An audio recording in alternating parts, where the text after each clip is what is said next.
Cambridge സർവകലാശാലയാണ് പുസ്തകം പുറത്തിറക്കിയിരിക്കുന്നത്. ഇത് London school of എക്കണോമിക്സിലെ professor തീർത്ഥങ്കർ റോയുടെ കൂടെ ചേർന്ന് എഴുതിയ പുസ്തകമാണ്.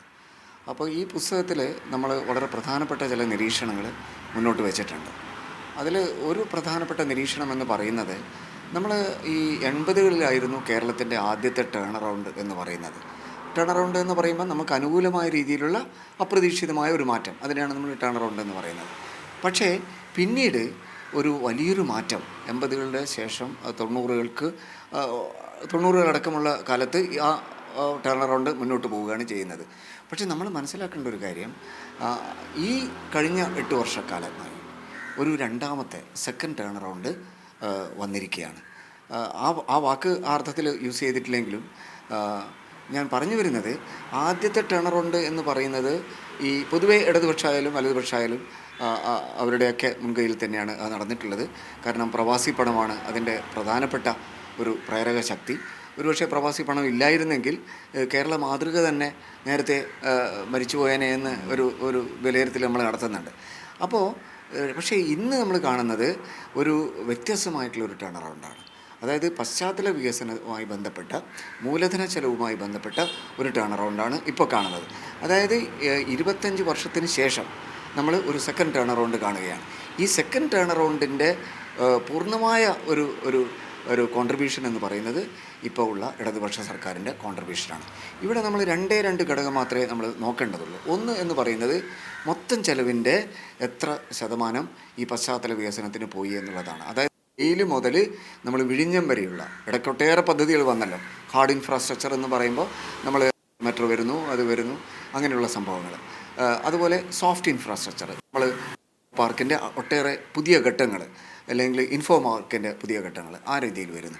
അങ്ങനെ വരുമ്പോഴത്തേക്കിലും ഈ മൊത്തം ചെലവിൻ്റെ ഒരു 7% വരെ മാത്രമേ ഈ ഇത്തരം ക്യാപിറ്റൽ എക്സ്പെൻഡിച്ചറായിട്ട് 2016-17 വരെ പോയിട്ടുള്ളൂ.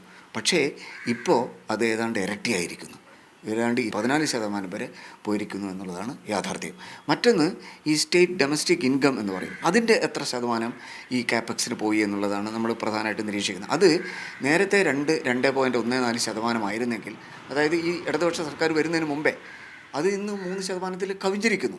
അപ്പോൾ ഈ സെക്കൻഡ് ടേൺ അറൗണ്ടിൻ്റെ മുഖ്യ ചാലകശക്തി എന്ന് പറയുന്നത് ഈ കഴിഞ്ഞ 8 വർഷം ഭരിച്ച ഇടതുപക്ഷ സർക്കാരാണ് എന്ന കാര്യത്തിൽ യാതൊരു സംശയമില്ല. ഇതാണ് നമ്മുടെ ഒരു പ്രധാനപ്പെട്ട ഒരു പോയിൻറ്റ്.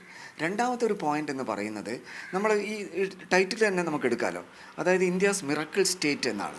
അപ്പോൾ അത് അത്ഭുതകരമായ വണ്ണം അഭിവൃദ്ധി എന്ന അർത്ഥത്തിൽ തന്നെയാണ് നമ്മൾ ഉപയോഗിച്ചിരിക്കുന്നത്.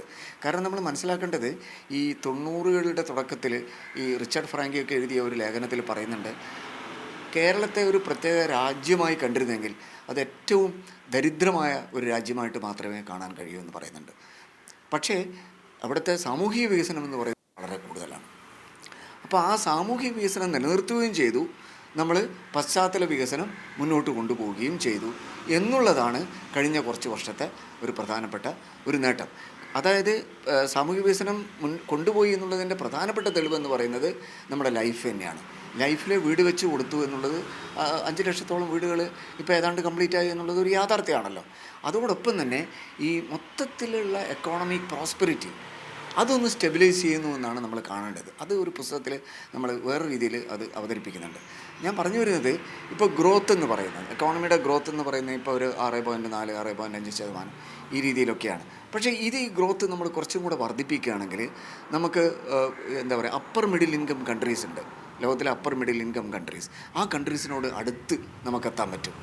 അപ്പോൾ 1% നമ്മൾ സർക്കാർ എക്സ്പെൻഡിച്ചർ വർദ്ധിപ്പിക്കുകയാണെങ്കിൽ നമുക്ക് ആ അർത്ഥത്തിലേക്ക് നമുക്കൊരു 5-6 വർഷം എടുക്കുമായിരിക്കും, അടുത്ത 5-6 വർഷം എടുക്കുമായിരിക്കും. അപ്പോൾ ആ 5-6 വർഷം എടുത്തുകൊണ്ട് ഈ ഒരേ സമയം നേരത്തെ പറഞ്ഞ സാമൂഹിക വികസനവും, ഇൻക്ലൂസീവായിട്ടുള്ള സാമൂഹിക വികസനവും, അതോടൊപ്പം തന്നെ വളരെ സോഫിസ്റ്റിക്കേറ്റഡ് ആയിട്ടുള്ള ഈ പശ്ചാത്തല വികസനവും, അതായത് ഈ അടുത്ത കാലത്ത് നമ്മൾ പറഞ്ഞ ക്യാപിറ്റൽ ഡെവലപ്മെൻറ്റ് റീജിയൻ ഉണ്ട്, പിന്നെ വിഴിഞ്ഞായിട്ട് ബന്ധപ്പെട്ടുള്ള, പിന്നെ വയനാട്ടിലുള്ള തുരങ്കപാതയുണ്ട്, പിന്നെ മറ്റു രീതിയിലുള്ള റെയിൽ പദ്ധതികളുണ്ട്. ഇത്തരം പദ്ധതികളും കൂടെ എടുക്കുകയാണെങ്കിൽ അത് നമ്മൾ പ്രതീക്ഷിക്കാത്ത ഒരു ടേൺ അറൗണ്ടായിട്ട് മാറും എന്ന കാര്യത്തിൽ യാതൊരു സംശയമില്ല. കേരളത്തിൽ അങ്ങനെ ഒരു സാമ്പത്തിക പ്രതിസന്ധി ഇല്ല. ഇവിടെ ആകെയുള്ളത് ഒരു ലിക്വിഡിറ്റി ക്രഞ്ച് മാത്രമാണ്.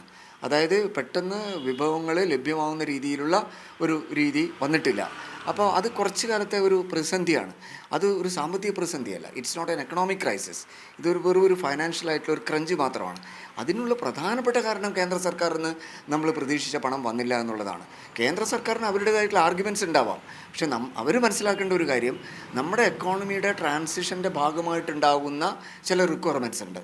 എന്ന് വെച്ചാൽ എന്താണ്, നമ്മൾ ഏതാണ്ട് ഒരു 20% ആളുകൾ ഒരു 60 വയസ്സിലധികം പ്രായമുള്ളവരാണ്. സ്വാഭാവികമായിട്ടും അവർക്ക് അത്രയധികം നേരത്തെ കോൺട്രിബ്യൂട്ട് ചെയ്ത പോലെ എക്കണോമിക് കോൺട്രിബ്യൂഷൻ സാധ്യമല്ല. പക്ഷേ അതേസമയം അവരുടെ വെൽഫെയർ എന്ന് പറയുന്നത് കേരള സർക്കാരിന് ഒരു രീതിയിലും കോംപ്രമൈസ് ചെയ്യാൻ പറ്റില്ല. Point number 1. പോയിൻ്റ് നമ്പർ 2 എന്ന് പറയുന്നത്, നമ്മൾ വളരെ ഇമാജിനേറ്റീവായിട്ടുള്ള സ്കീമുകളാണ് ഇൻട്രൊഡ്യൂസ് ചെയ്തത്. ലൈഫ് എന്ന് പറയുന്നത് ഇന്ന് ഇന്ത്യയിൽ ഒരിടത്തും അത്തരമൊരു പദ്ധതി ഇല്ല എന്ന് നമ്മൾ ആദ്യമേ മനസ്സിലാക്കേണ്ടതുണ്ട്. മാത്രമല്ല, എക്സ്ട്രീം പോവർട്ടി ഇല്ലാതായിക്കൊണ്ടിരിക്കുകയാണ്. അടുത്ത വർഷമാകുമ്പോഴത്തേക്കിലും എക്സ്ട്രീം പോവർട്ടി എന്ന് പറയുന്ന സംഭവമേ കേരളത്തിലില്ല. ഇപ്പോൾ തന്നെ നീതി ആയോഗ് പറഞ്ഞ എന്താണ്, ഏറ്റവും കൂടുതൽ മൾട്ടി ഡയമെൻഷണൽ പോവർട്ടി പൂർണ്ണമായും ഏതാണ്ട് ഇല്ലാതാക്കിയ സംസ്ഥാനം എന്ന് പറയുന്നത് കേരളമാണെന്ന് പറയുകയുണ്ടായി. അപ്പോൾ നമ്മൾക്ക് അതൊരിക്കലും കോംപ്രമൈസ് ചെയ്യാൻ പറ്റില്ല. അതിനുവേണ്ടി പണം നമ്മൾ ചെലവഴിച്ചുകൊണ്ടേയിരിക്കണം. ഓഫ് കോഴ്സ് കുറച്ചൊരു വീഴ്ച വന്നിട്ടുണ്ട് എന്ന ഒരു യാഥാർത്ഥ്യമാണ്. അത് കാരണം എന്താണെന്ന് വെച്ച് കഴിഞ്ഞാൽ, ഈ കേരളത്തിലെ ഒരു ശരാശരി ഈ പെൻഷൻ വാങ്ങുന്ന കുടുംബങ്ങൾക്ക് സ്വാഭാവികമായിട്ടും ഒരു 3 മാസം കൂടുതൽ ഈ പെൻഷൻ വാങ്ങാതിരിക്കുന്ന ഒരവസ്ഥ അവർക്ക് ഇമാജിൻ ചെയ്യാൻ പറ്റില്ല. അപ്പോൾ കൂടിപ്പോയ ഒരു 2 മാസം വരെ മാത്രമേ നമുക്ക് ആ ഒരു ഡിലേ വരുത്താൻ പാടുള്ളൂ എന്നാണ് എൻ്റെ പൊതു അഭിപ്രായം. അപ്പോൾ നമ്മൾ ചെയ്യേണ്ടത് എന്താണ്, ചെറിയൊരു മുൻഗണനാക്രമം നമ്മൾ ആദ്യമേ നിശ്ചയിക്കണം എന്നുള്ളതാണ്. ആ മുൻഗണനയ്ക്ക് ആവശ്യമുള്ള രീതിയിൽ നമ്മൾ ഫണ്ട്സ് ഒരു റിസർവ് ഫണ്ടായിട്ട് നമുക്ക് മാറ്റിവെക്കാൻ നമുക്ക് കഴിയണം. അപ്പോൾ ഓരോ മാസവും ഒരു റിസർവ് ഫണ്ടായിട്ട് എക്സ്ക്ലൂസീവ്ലി ഫോർ പ്രയോറിറ്റി റിക്വയർമെൻറ്റ്സ് എന്ന രീതിയിൽ ഫണ്ട് നമുക്ക് മാറ്റിവെക്കാൻ കഴിയണം. മാത്രമല്ല, ആ ഫണ്ട് തിരിച്ച് എക്കോണമിയിലേക്ക് വരികയും ചെയ്യുകയാണ്. ആ വരികയും കൂടി ചെയ്യുന്നതിൻ്റെ ഭാഗമായിട്ടായിരിക്കും നമ്മൾ നേരത്തെ പറഞ്ഞ എക്കണോമിക് ഗ്രോത്ത് എന്ന് പറയുന്നത് സ്റ്റെബിലൈസ് ചെയ്യാൻ കഴിയുക.